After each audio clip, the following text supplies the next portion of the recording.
Thank you all for being here today. My name is James Tucker. I'm the director of the Alabama Disabilities Advocacy Program. That's better known to some of you as ADAP. We're the federally funded protection and advocacy agency for people with disabilities in the state of Alabama. Just by quick way of description, we've litigated cases like Wyatt versus Stickney and the current prison conditions case that's going on in Montgomery, U.S. federal court. So we thank you all for being here today. As Jimmy described, part of the purpose of the next hour is to lay bare the current status of where we stand in the state. I agree with Jimmy that the folks at the Department of Mental Health and in the community mental health centers are doing everything in their power with the resources that they have. But one of the things that we want to describe is kind of the current status. And so to do that, we're going to go through several quick descriptions of where we are today. Before we get started on that part of the agenda, I do just want to draw your attention to one little insert in your folder. We've included some very brief information about ADAP. If you are a person who needs help, or if you know a person who needs help, our purpose is to assist persons with disabilities, including people with serious mental illness, whether that's an adult, adolescent, or child. We do that at no cost because 40 years ago, Congress decided that because of cases like Wyatt and a handful of other similar cases, that there should be an office like ADAP in each of the states and territories of our country. We are committed to this work. We want to do the work to the absolute best of our ability, but like you, we look forward to the day when our services are not required.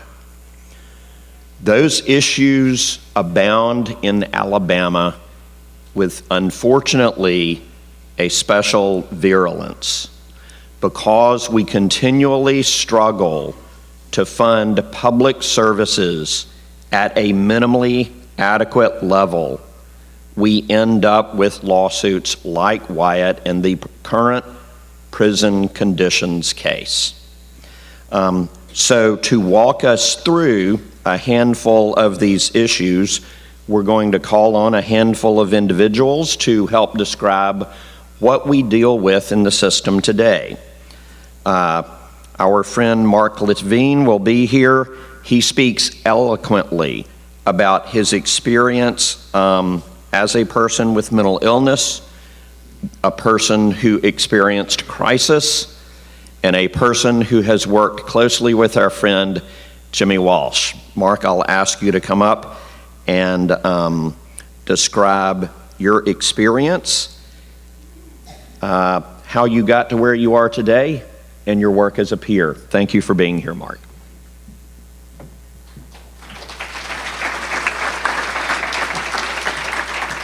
Hey y'all, so my name is Mark Litvine and I am schizophrenic.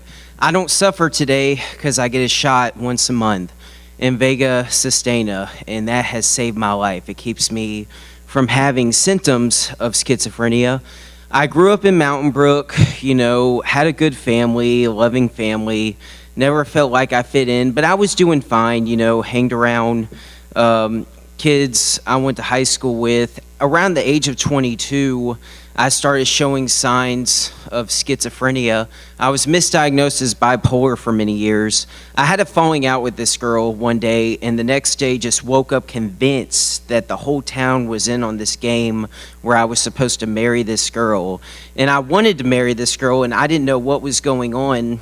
And I thought everyone was talking about me, and everyone was trying to get me to marry this girl. And the whole town was in on it. Schizophrenia it's hard to describe, but in one way to describe it, I didn't know what was real and I didn't know what wasn't real. And I eventually thought I was the whole world knew who I was, and all of the songs were about me and all of this. And this went on for 5 years in my life. And during this time, it was a very dark time for me. I was in and out of jail. Police got called to the house all the time. I couldn't live at home. I was violent with my family. When I got out of Hillcrest for the third time, I had to go and live with my grandmother. I was in and out of jails and psych wards. And during this time, it's only by God's grace I'm here today, because my life could have ended so many times, the sort of situations I put myself in. I'm also a recovering alcoholic and drug addict. I self-medicate with drugs and alcohol to try to treat my schizophrenia on my own. And this went on for 5 years. And in a culmination of me holed up in my apartment that I was living in, just thinking all these cars were having me followed. And finally I called the girl's dad thinking I was gonna marry into his family, and he was having me followed, and basically sounded like a threat against his family. And he was attorney, friends with the DA, and I ended up in Jefferson County Jail for 9 months with 2 felonies. And 6 of those months, I had no medication. I didn't get to Hillcrest until after 6 months, and that was a very dark time for me. I got beat up a lot in county jail. I would act out, and or I'd just be walking to the bathroom and accidentally bump into someone and get beat up for that. My parents would come see me, and I'd have black eyes and split lips and all of this. But it's only by God's grace. My attorney came to see me the first time I saw this man, Mr. Walsh. And of course, the first time I saw him, I fired him. but that man didn't give up on me, and he got me into Taylor Hardin, where they got me on medication. And for many years, I would take my medication, and then after 6 months, I'd feel fine again. I quit taking it and start self-medicating again. And also, I had an eating disorder, and I knew the medication made you gain weight. I was like 20 pounds underweight when I was schizophrenic and obsessed with all this running and all of this.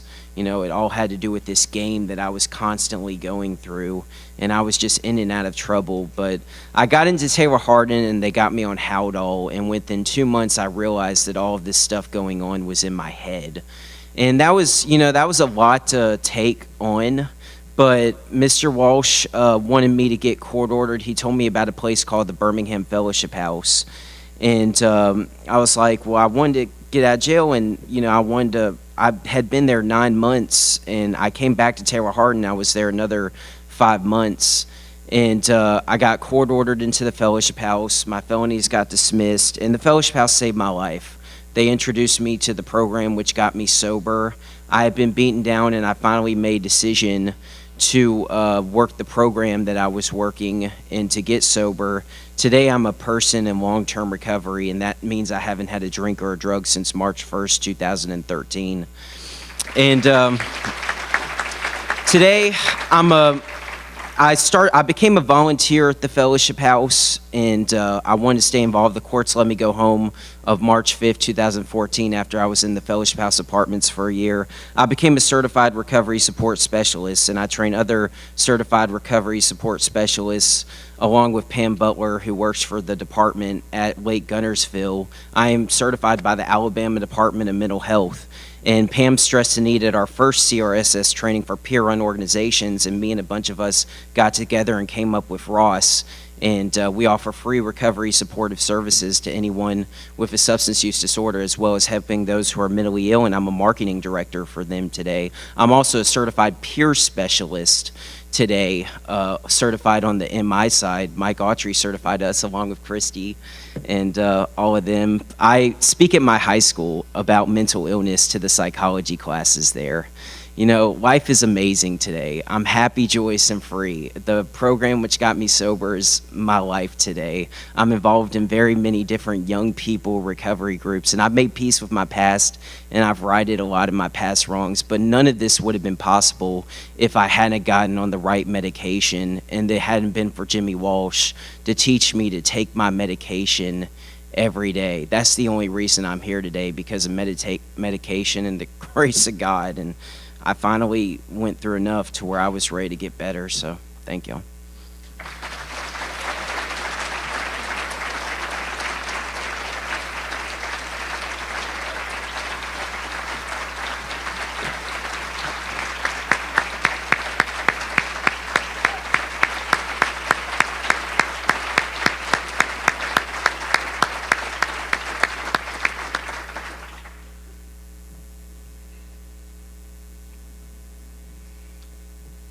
With the challenges that we all face and with the challenges that many of you deal with day in and day out, it's so meaningful to hear your story, Mark. Thank you for sharing and for being willing to share with all of us.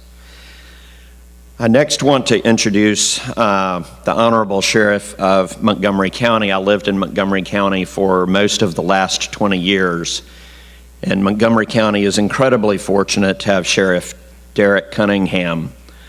I will tell you that I've been doing this work now in Alabama for more than 25 years, and the more that I do this work, my respect for the people who are on the front lines every day is just immense.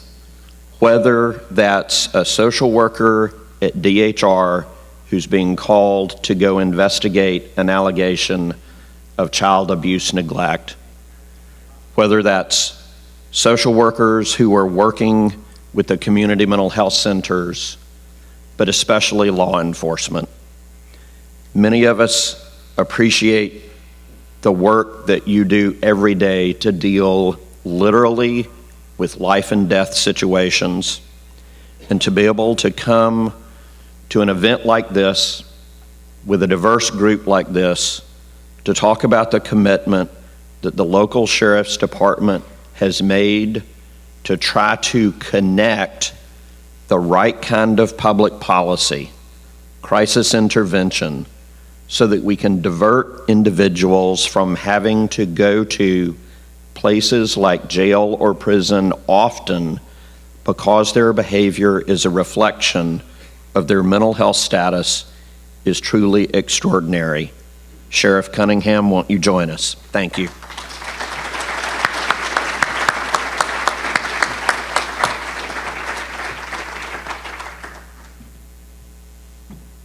Well, good morning. I don't know about you all, but when Mark was talking, if you can just see that story is being lived every day in Alabama. Every day. Don't have the same outcome, but it's being lived every day in Alabama. And it takes courage for Mark to be able to stand up and open up and tell his experience to us. And that means a lot to us in law enforcement, because we're learning every day. And we learn from Mark. There's a lot of Marks in Alabama. But us in law enforcement, every day we learn. Every day we have over 100 inmates in our jail that are on psych meds. We're spending close to $3,000 a month per inmate on meds. This is in jail. I didn't say in the hospital, I said in jail. But we learn from that story that Mark just gave about how we need to segregate those that are suffering with mental illness in our jails. We can't put them with other inmates so that they won't be singled out, beat up, agitated, and things of this nature. So we learn from those stories, and that's what we're trying to do, and that's what we're doing in Montgomery County. But at the same time, when we start talking about this, and we start talking about CIT training, crisis intervention training, we got to make sure that those officers that work in these facilities are getting that training. We learn, and that's what we're doing. We're making sure our corrections officers are going through CIT training as well. You know, when you start talking about first responders, a lot of people think about those that are on the street. We got to think about those that are working with those that are incarcerated, that suffer.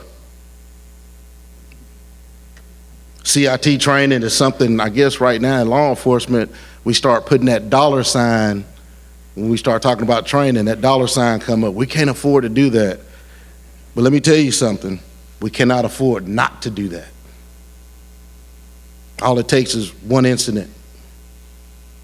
CIT training is something that it was very hard for us in law enforcement to really be able to get.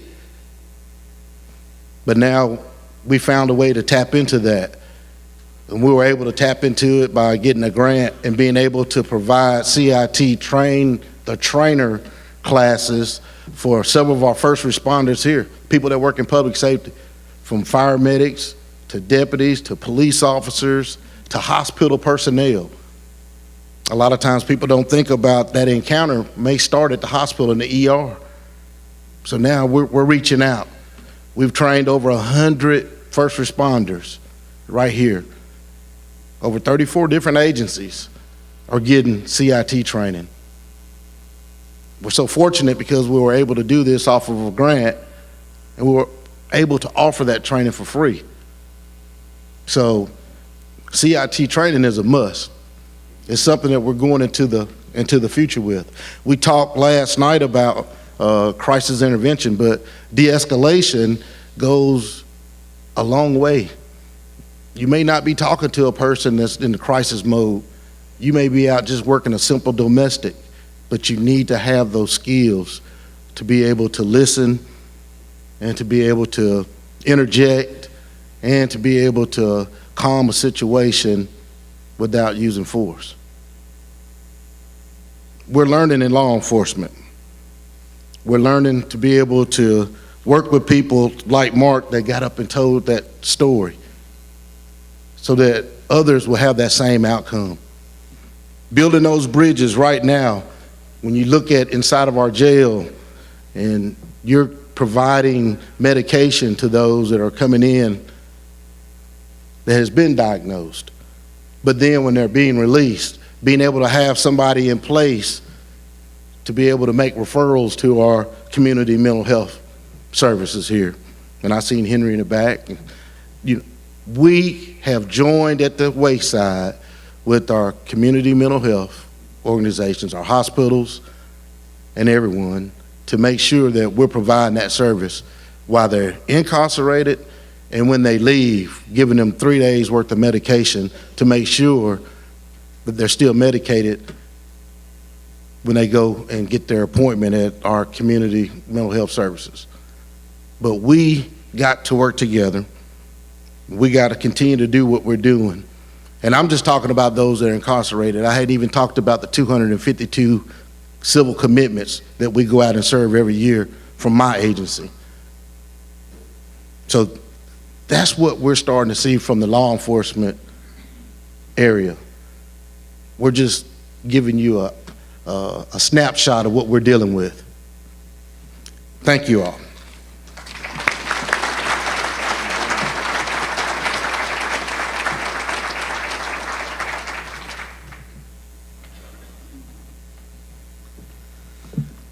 Well, you've heard about some of the extraordinary work being done in Alabama by Sheriff Cunningham right here in Montgomery County. You've heard from our friend Mark, who's told an extraordinary story of recovery and peer service. I guess Jimmy wanted me to say a few words about other parts of our system where we are today and some of the challenges that we continue to face. Jimmy used the phrase briefly, out of control. Unfortunately, sometimes when we're not able to provide the kinds of interventions that the sheriff described, or when we're not able to experience the kind of individual recovery that Mark described, we do have negative outcomes. And Jimmy used the term litigation also. There is litigation going on in the state of Alabama right now. Our agency, ADAP, is co-counsel with the Southern Poverty Law Center and 2 private law firms against the state of Alabama Department of Corrections. And I'm not here today to bash the Department of Corrections. Commissioner Dunn has an extraordinarily challenging job ahead of him.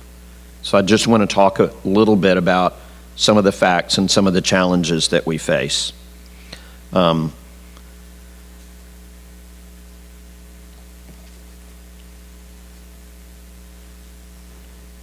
The lawsuit regarding prison mental health conditions was filed now nearly 4 years ago. It was filed in 2014. It's pending in federal court here in Montgomery. After a 2-month-long trial a year ago, Judge Myron Thompson issued a 300-page order last summer. And in his order, he described that once a person is incarcerated, if that person has a mental illness diagnosis as described by Sheriff Cunningham, then by the requirements of the U.S. Constitution, those who hold that person have an obligation to provide treatment to that person. This is almost like the criminal conviction side of Wyatt, which was the civil case. In other words, once your liberty is taken, treatment must be provided.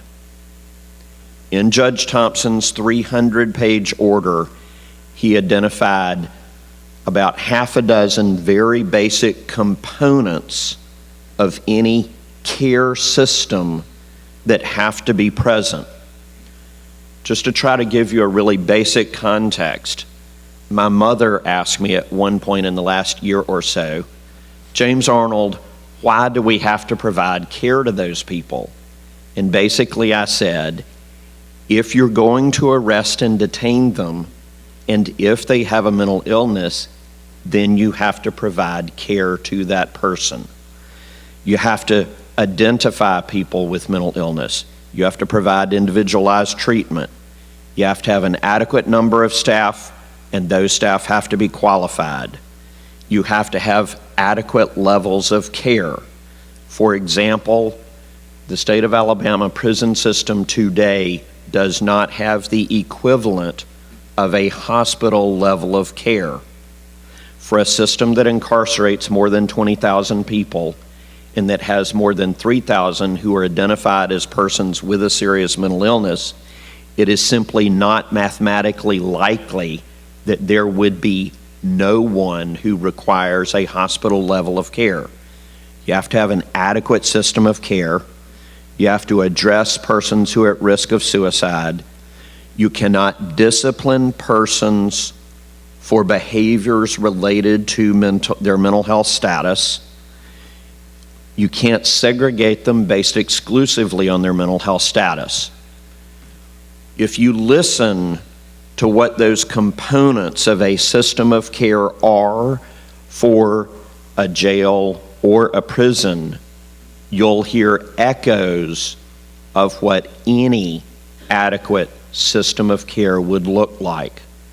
We are here today because we are all committed to diversion, to crisis intervention, to adequate community services. But when all of those things fail, we still have to provide an adequate system of care no matter where that person is. What we must do is start at the beginning.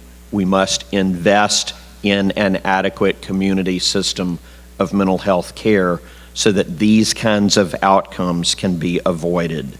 That must be the goal, and that's what we're all working toward.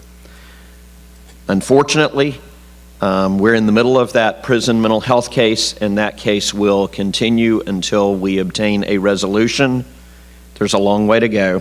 Many of you may have seen that Commissioner Jeff Dunn proposed to the legislature just this week that there be dollars invested to the tune of $80 million in the next 2 years. That illustrates the way in which we end up spending money. There cannot be better evidence that if we don't invest in community mental health care, we're going to spend the money somewhere. Sheriff Cunningham deals with these issues every day, and Commissioner Dunn is going to continue to deal with these issues in the prison system in Alabama. There's a better way to do it. Let's all gather together to try to support adequate funding for community mental health care and all of the productive interventions that we're talking about today. We need to keep that in mind. The question is, Alabama is not a wealthy state. We have a limited number of dollars. How are we going to spend those dollars? With that, we will move forward. We've talked about some extraordinarily hopeful experiences this morning. We've talked about incredibly insightful public policy work that's being done by the sheriff's office. You've heard me describe a little bit about what happens when we don't get the right investment at the right time, at the right place. Now we're going to hear the other side of what happens in those individual circumstances when we don't get care, don't get interventions, don't get crisis intervention. I will ask Jackie Hambrick and Derrick Meeks to come forward to share their story.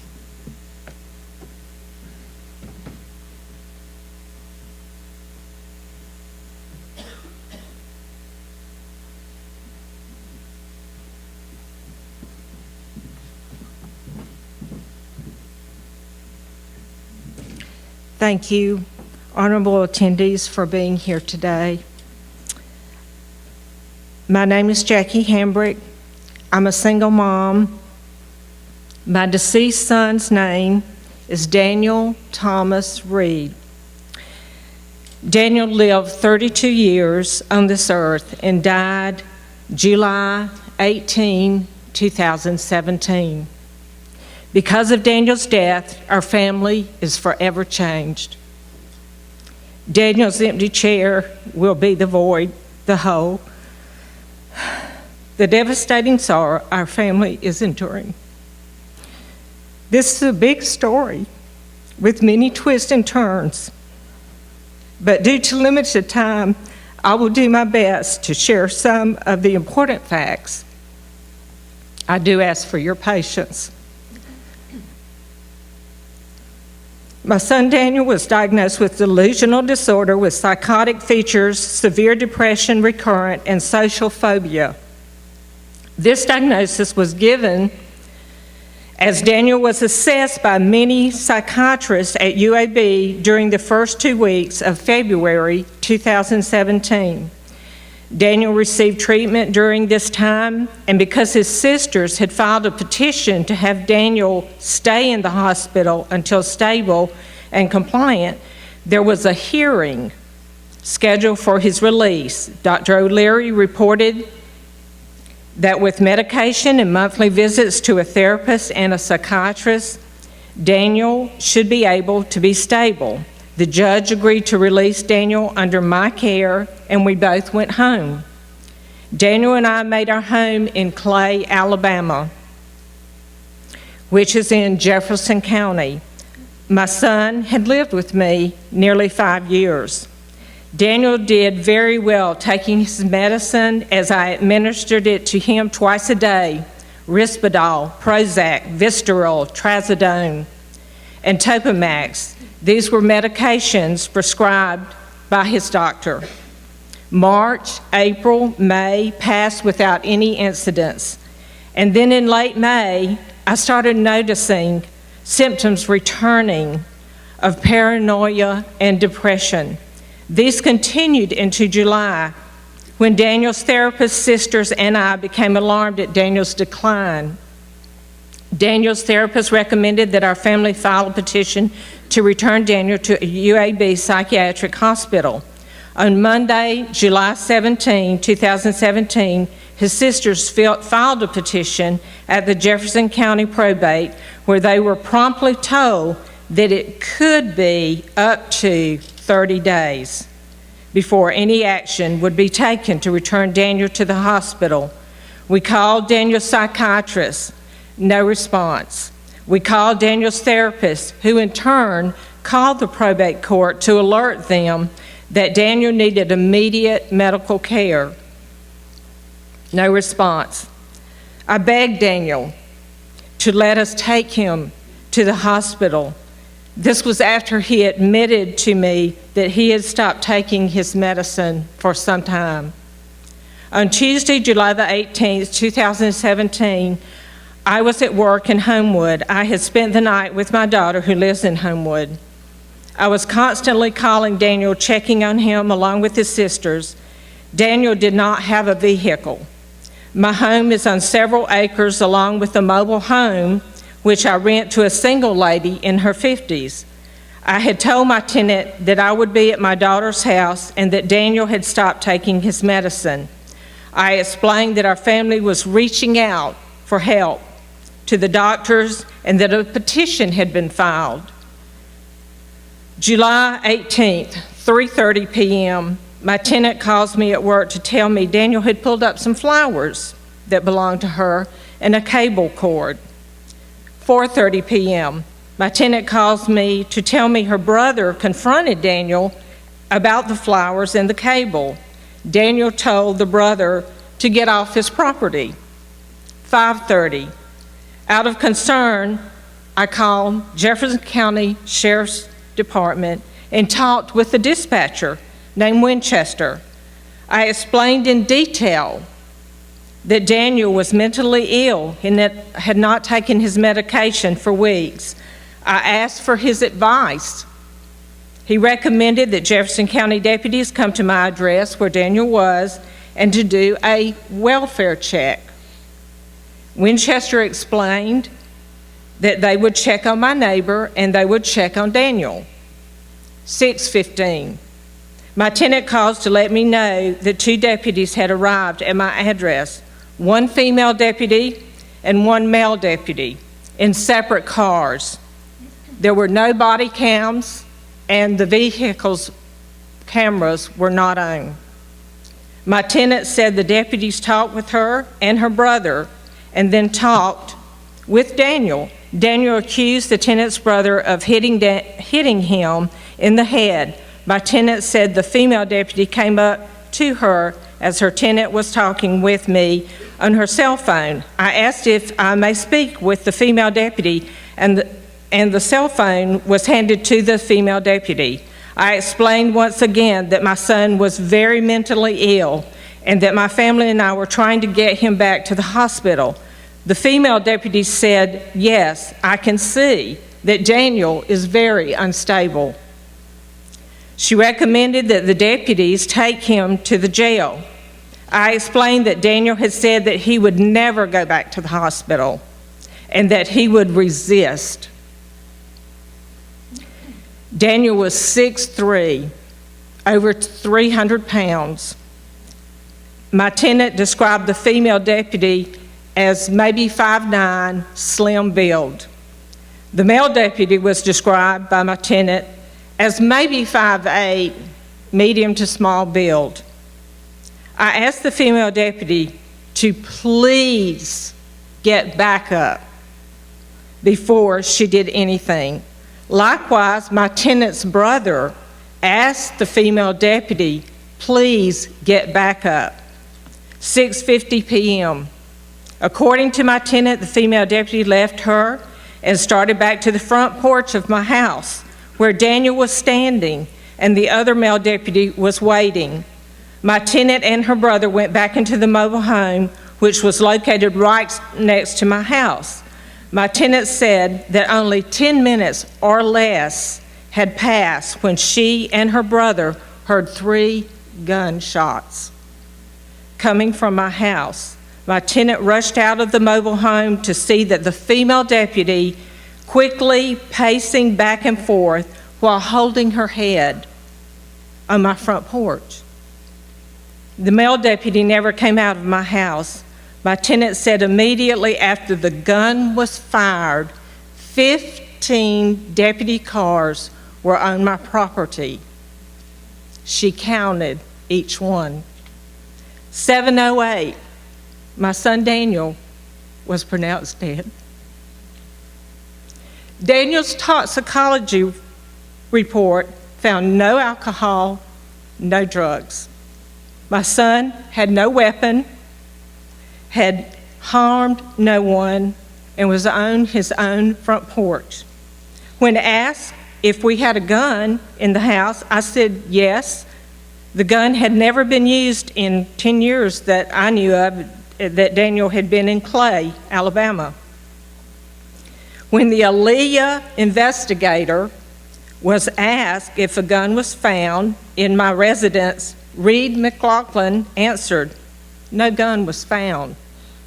Reed was the head investigator for Aaliyah for this case. After an extensive search of my home and premises, there was no gun found. According to Aaliyah's investigation report per Reed McLaughlin, the deputies announced to Daniel they were placing him under arrest for false reporting of the tenant's brother hurting Daniel's head. Daniel turned to go back into the house, and then this is what took place according to the deputy's report. The male deputy tased Daniel in the back. The 2 barbs were still in his back when Daniel had his autopsy. Second tase, the deputy tased Daniel in the abdomen. Third tase, the deputy applied the taser gun to Daniel's flesh. It was reported by the deputies that Daniel struggled after the tasings and was able to get the taser from the male deputy and likewise tase him. When this occurred, the female Jefferson County deputy fired her gun. 1 bullet went into Daniel's hand and abdomen. The second bullet shot Daniel through his chest flesh and liver at an angle that Daniel had to be on the ground below the female deputies, per the autopsy doctor. The third bullet shot Daniel under his left arm, went through his lung, his aorta artery, his vena cava, then his second lung. This bullet was the fatal shot that ended Daniel's life. But somehow, Daniel had managed to finally open our front door as he fell dying on our living room floor. After all, our home was Daniel's safe place.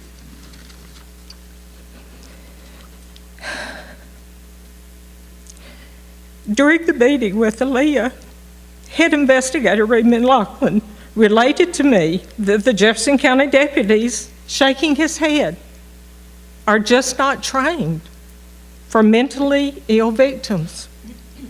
They are treated with the same protocol as criminals. Likewise, later, during the 2.5-hour meeting I had with Mike Anderton, Assistant DA at Jefferson County, who is now the DA of Jefferson County, he also stated, shaking his head, the Jefferson County deputies are just not trained to handle situations like this. The time is now to make a change in this system that is truly broken. The mentally ill need and deserve a humane system of crisis intervention. Please reconsider and take action to make this a reality. Mental illness is not decreasing, it is increasing. Are our leaders going to step up and take action? As a mother caught in the jaws of a crisis, I never imagined the nightmare like this could happen. Thank you for allowing me to share Daniel's story.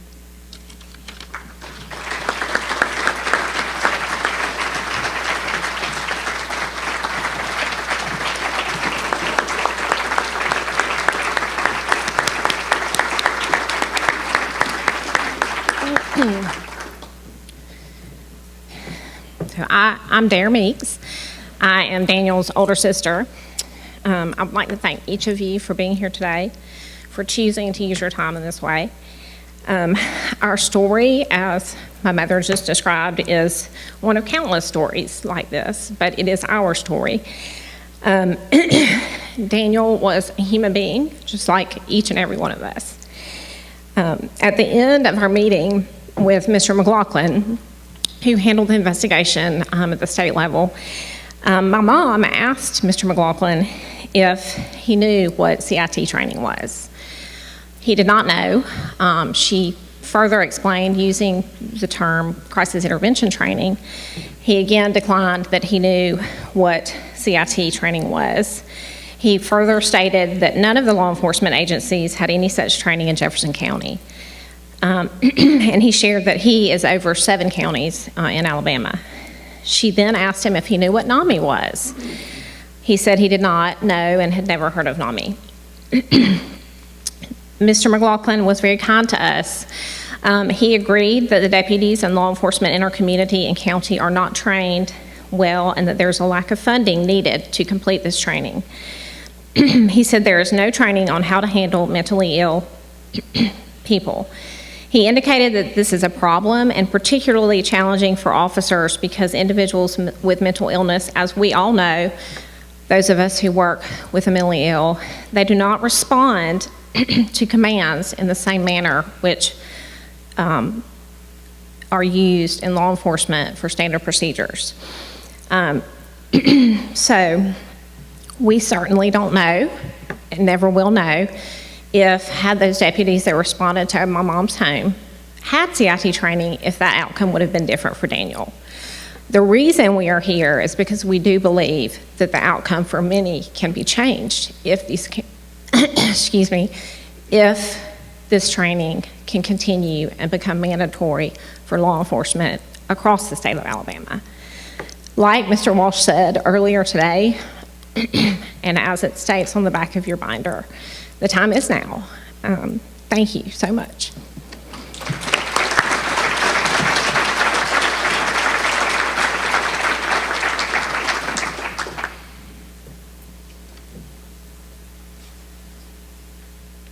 The phrase "a life and death matter" gets thrown around lightly. It gets thrown around often. We've just heard what life and death means.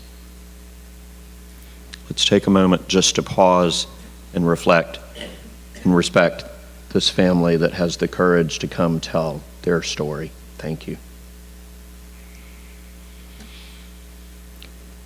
We've spent the last hour or so describing the extraordinarily challenging circumstances that individuals with mental illness face, that families face, and we could not have heard a more eloquent description of the consequences of our ability as individuals, as citizens of this state, as members of law enforcement, as persons who provide care, as peers, advocates, and others who care about this system. The questions have been laid before us. We've heard the consequences of what happens when there are adequate and sufficient responses and when there are not.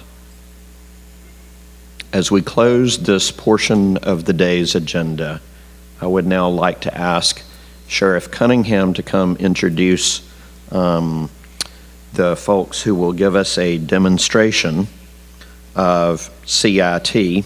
We will be joined by Corporal Cedric Leonard, who will describe CIT just a little bit, but in order to hear about the importance of the corporal's work, I would ask the sheriff to say a few words just to introduce this last section as we close this portion. Thank you, Sheriff.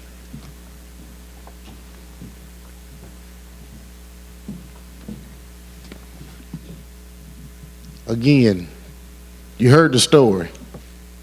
You heard the story, the real life story. You heard from Mark. Now, it was hard for us to be able to get somebody to get trained on CIT training, train the trainer. I was able to find a school in Minneapolis, and through a grant, we were able to send some professionals there to get train the trainer, so we can come back and start teaching all of our first responders here in our area, not just Montgomery, but in the whole River Region area. And Corporal Leonard will come up and he will take you through one of the scenarios of dealing with a person in crisis mode.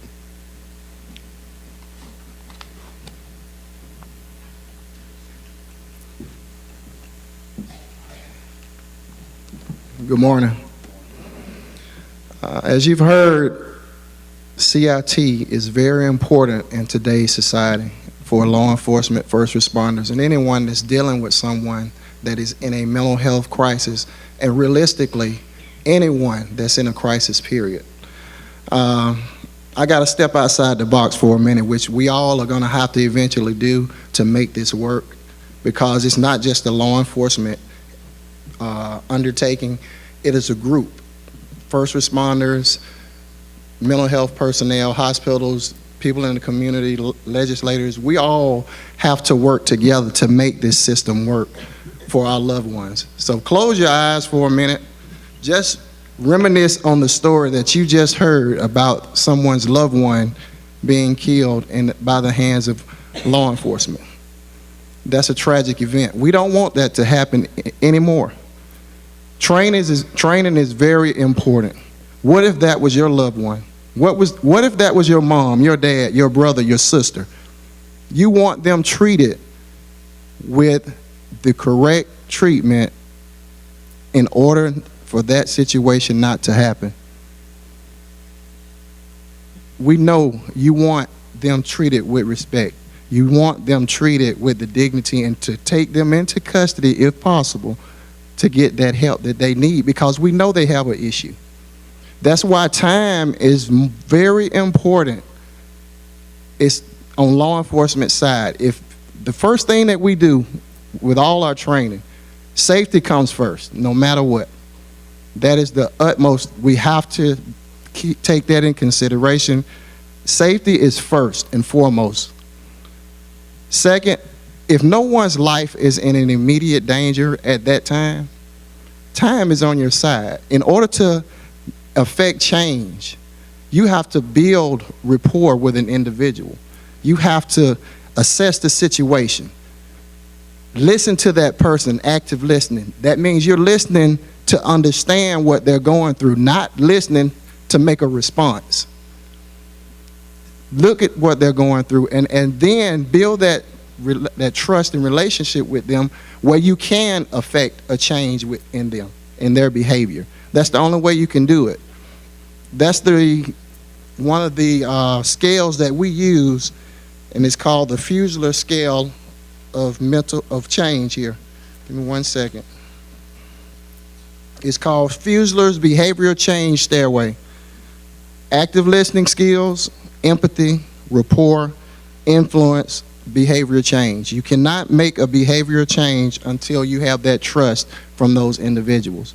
A lot of times, people that are in a mental health crisis or crisis in general, because of this uniform, because possibly of a bad experience, they don't trust us. That's why it is very important for law enforcement and first responders, when you encounter someone that's in a mental health crisis, what happens in that first encounter stays in their mind. If it's negative, then it's hard for them to build trust with anyone from that point forward. That's why crisis intervention training for all law enforcement and first responders is very important, because it teaches you how to deal with someone in a crisis. And realistically, it is a 180-degree difference with CIT than it is when we're taught in law enforcement, in the law enforcement academy, because we're taught to use a force continuum, officer's presence, and it constantly goes up to where you may have to possibly use deadly force, which we don't want to use, but it can reach that. Therefore, we must get trained. Time is on our side if nobody's life is in danger. We must build that rapport. It has to happen now, because as Mr. Jimmy Walsh said earlier, 1 in 5 people are diagnosed with a mental illness. 1 in 5 that's diagnosed. That's not including everybody that we meet every day that has a mental illness that's never been diagnosed. So with that in mind, Mark, could you come down and we'll go through some de-escalating skills real quick.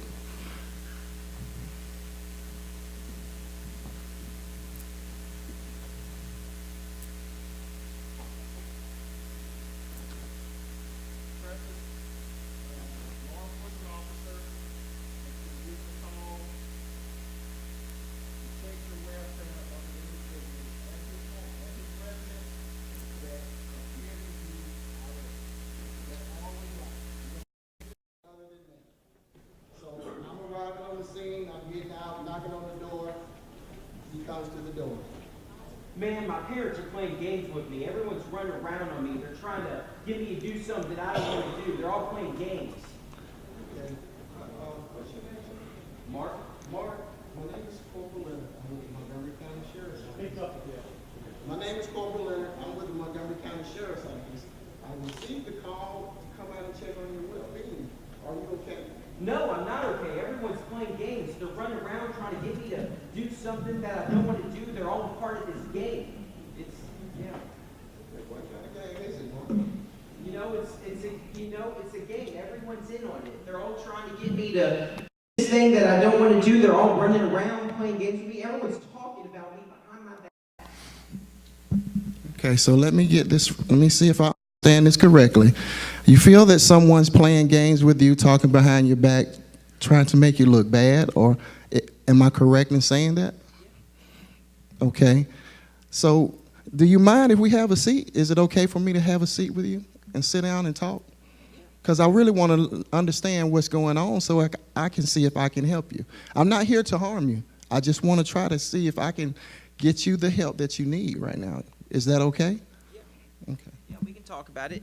Yeah, we can talk about it. Let's sit down. That's the first time I've had someone just want to sit down and talk about me and talk about it. So, yeah, sure.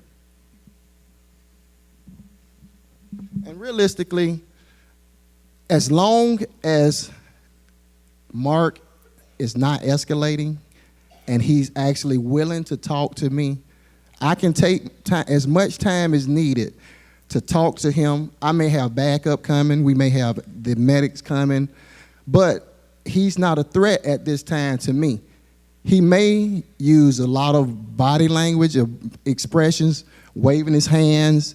He may even beat on the wall. But if he does not approach me in a threatening manner, I don't have any reason to pull my weapon or try to do anything to harm him. Yes, I'm going to keep a distance. I got to keep a safe distance because no matter what, my job gives me the training and I have to be safe. Safety is first. It's always first. I have a family to go home to. He has a family. So right now, everything is in a neutral state. I'm listening to him. He's listening to me. And law enforcement needs to be mindful of that. I call it the incredible Hulk effect, because a person that is in a mental health crisis, once they get backed into a corner and they have to fight or flight, if they choose to fight, their strength level goes here. And then once you laid hands on someone with a mental illness, which is rule number one that you never do without asking, because this right here could set him off completely. Maintain your distance. If that person gets to that mode where they feel that they have to fight for their life, it's very hard for one, sometimes two individuals to deal with that person because they're so strong. I have an autistic nephew. He's 17 years old now. When he was 6 years old, my brother, my mother, and myself had to help him use the restroom by giving him an enema because he used to get constipated. It took everything that I had, my brother, and my mother had to give a 6-7-year-old young man with autism an enema because of his strength. To this day, he's 17, he's 6'3", 175 pounds, very well-mannered, but he is exceptionally strong. So please keep that in mind. It has to come from the top down. My sheriff sent me to school. He allows me to teach. He allows me to do this in the community. But the bottom line is he believes this. He started this. And it has to come from here and work his way down because it is a mindset. It's a mentality. He had the vision. He's pushing it. We're working it. It's not just checking the box. It's about loved ones going home. It's about loved ones getting the help that they need because they do have a problem, and it does not discriminate. So thank you. I enjoyed being here. And everyone keep that in mind. It is a group effort, community effort. We can't do it by ourselves. We got to have everyone else on the stool. It's a five-legged stool the way I look at it. Everybody has to play their part. And in order to make it work, which it will work much cheaper, as the sheriff has told you all, if we all work together and get them the help that they need. Thank you.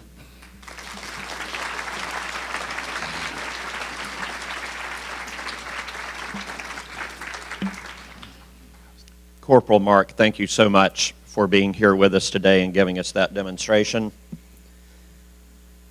We have just a couple of minutes. Are there any questions or comments from the audience? We would love to recognize that, and we're going to respect your time and make sure that we stay on track this morning with our program.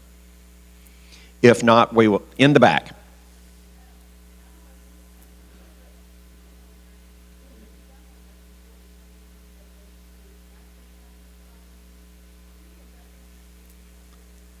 The question is whether the CIT training is being incorporated at the academy or whether it may be being delivered locally. Our friend Jimmy Walsh has been working on this issue and will give us an update. I'm happy to answer that. As a result of the efforts we had in the summit last year, we actually got a seat at the table with the folks at the academy. We have been working diligently. In the next few days, the mandatory curriculum in the academy will be going into effect. We were sitting at the table putting it together. Several people in this room were involved in that. We feel very strongly that it's a really good program. In addition to the mandatory 8 hours, they've incorporated some hours in other things. For example, an officer makes a stop on a suspected DUI, and it turns out to be someone in mental health crisis that they have to deal with. They are now looking at the additional things that we've requested for continuing training in the field, and pressure from good departments like the one here in Montgomery is going to increase that. Just this past year, one of the trainings we had, we not only got a letter from the sheriff saying he was making it mandatory for the department, but he also called us back a few days later and said 2 members of his CIT program had his SWAT team had complained that they hadn't been invited to CIT training. We've turned the corner.